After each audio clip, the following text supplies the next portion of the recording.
பெறப்படுகிறார்கள். மாண்புமிகு மேயர் அவர்கள் திருக்கரங்களால் புறாக்கள் பயன்படுத்தப்படுகிறது. மாண்புமிகு மேயர் அவர்களும் மதிப்புக்குரிய ஆணையர் அவர்களும் புறாக்களை வழங்க வருகிறார்கள்.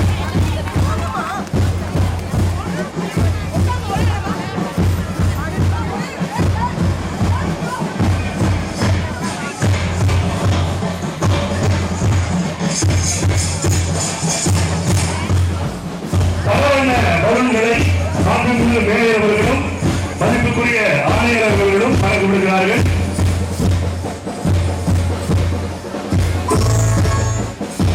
மூவண்ண கொடியில் ஒளிர்கின்ற பலன்களை மாண்புமிகு மேயர் அவர்களும் மதிப்புக்குரிய ஆணையர் அவர்களும் வழங்குகிறார்கள்.